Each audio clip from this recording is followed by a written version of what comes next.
You know, I got to be honest with you here, boss. You don't want to give me that gun, 'cause I'd probably shoot you with it.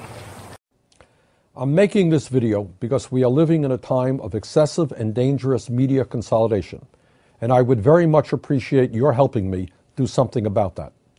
Over the past few decades, the number of corporations that control what Americans see, hear, and read every day has shrunk dramatically through a series of mergers and acquisitions. We are now at the point where just a few massive media conglomerates control almost everything that you watch on TV, that you hear on the radio, or that you read in newspapers. These companies decide what voices are heard and what voices are silenced. They decide whether important measures get covered accurately or even whether these issues get covered at all.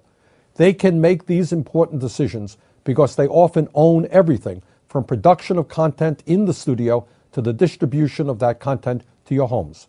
And it looks as if things might be about to get worse. NBC Universal, one of the largest media conglomerates in the country, and Comcast, the largest cable television provider in America, want to join forces to control an even greater portion of the media industry. In order to smooth the waters, Comcast has doubled the amount of money they make in campaign contributions and have now contributed to 3/4 of the members of the House and half the Senate. The Federal Communications Commission, or the FCC, is currently reviewing this proposed merger and is supposed to approve the deal only if it serves the public interest, convenience, and necessity. The NBC-Comcast merger clearly does not live up to that standard, and I've written the FCC to tell them to reject that merger.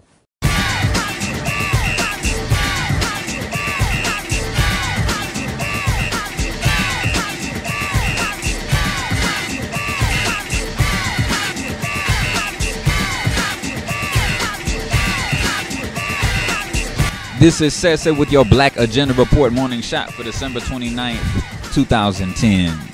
You know, back when I was dealing with Comcast, those fools couldn't wait to overcharge you for internet and then misplace your check when you paid the service technician the mandatory installation fee.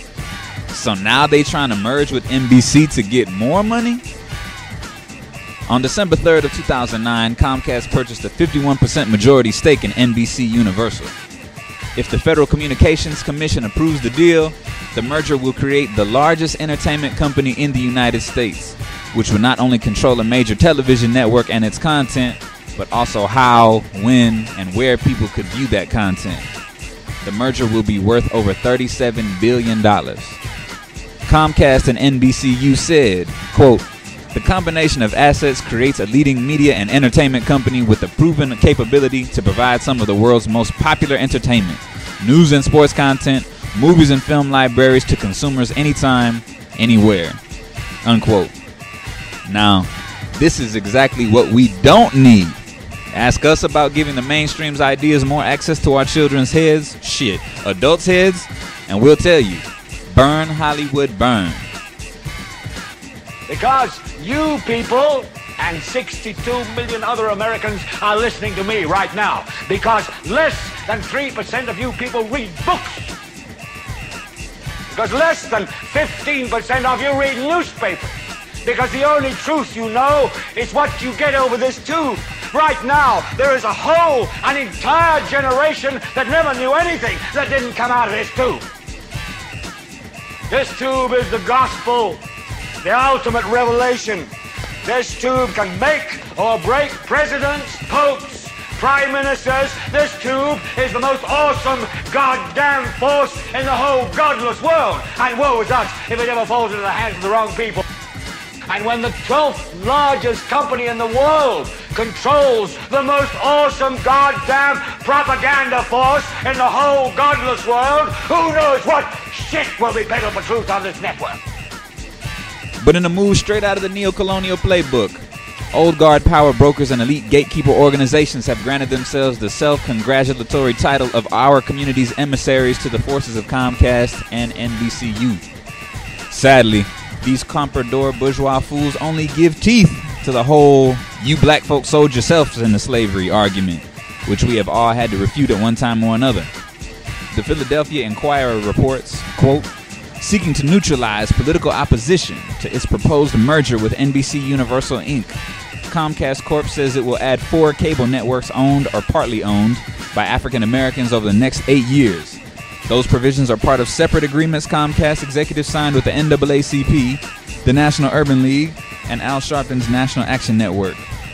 The African American agreement was filed Friday, December 17th with the Federal Communications Commission, Comcast said. 4 channels, though? Owned or partly owned? 8 whole years to wait for it? Man, black visibility ain't black power. If the black community is playing the whole role to these organizations and public figures, thereby making them the pimp, then maybe it's no mystery that they couldn't ask for more than 4 measly channels from their pimps, meaning Comcast and NBC Universal. One of the supposed achievements noted by these groups was Comcast's consistent charitable support to community organizations. But as Bernie Sanders has already noted, quote, 91 of the 99 House members and 3 of the 5 senators who recently wrote the FCC in support of the merger received donations from Comcast in the last election cycle, unquote. Now, I wonder if the NAACP, Urban League, or National Action Network were recipients. They should have never gave you niggas money! Africans, it is a must, an imperative that we silence, marginalize, and finally render impotent leaders such as Mark Morial, Ben Jealous, Al Sharpton, and the long obsolete organizations that permit them their platform.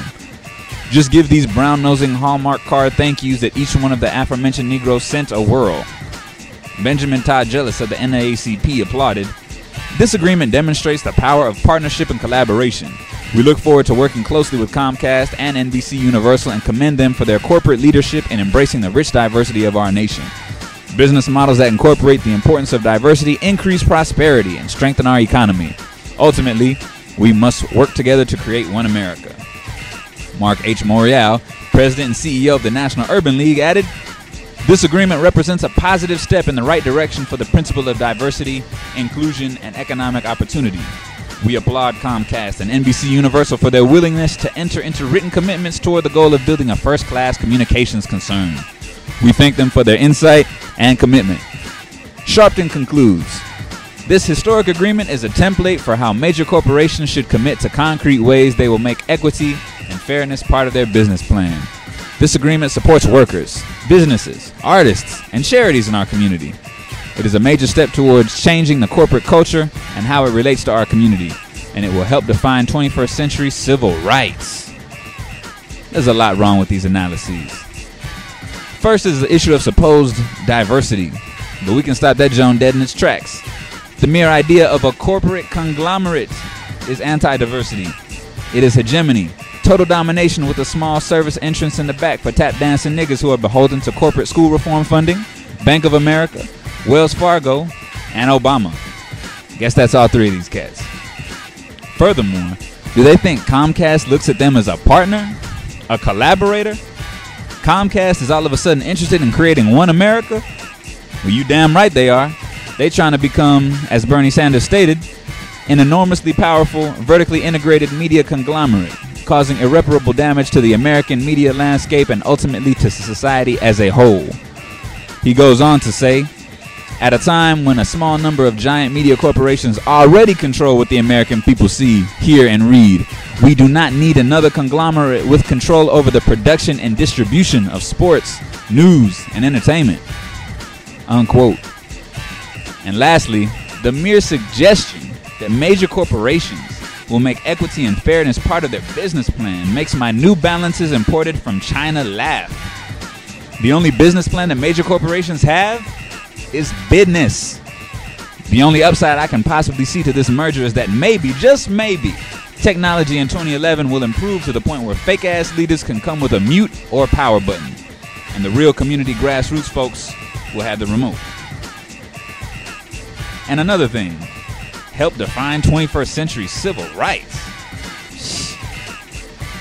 And on the subject of power, we turn to how we can create media outlets where African radicals can control the content and how, when, and where people can access it.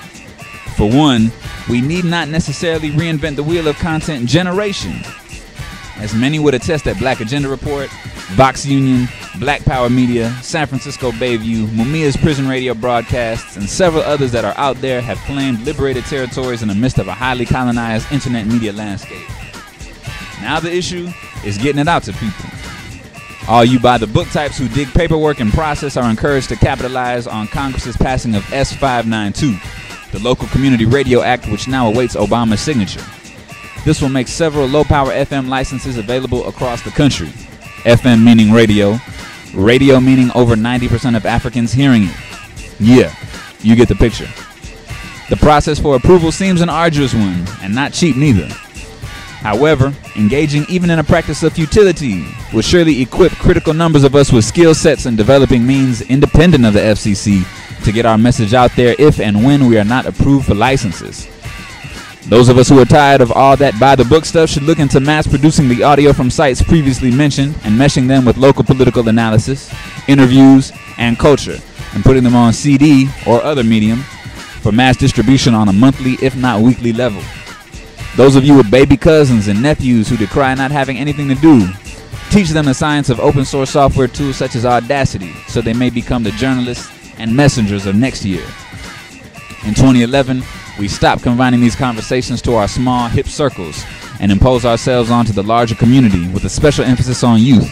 Because while we ain't imposing ourselves, Comcast, NBCU, and the general enemy is working overnights to impose themselves. In a word, don't blame the media, be the media. Maroon media. And one more thing. Before converging on any city again for a jobs march, we should really have a people's tribunal to formally or informally delegitimize the black misleadership class. Because although they are false leaders in every sense of the term, their effects do much damage on our people, and their influence is far-reaching in our communities. Plus, it's time for a younger, revolutionary force to emerge and completely displace all remnants of foot shuffling that the Morials, Jealouses, and Sharptons of the world have performed. I just met the most marvelous bunch of niggers. the most marvelous bunch of...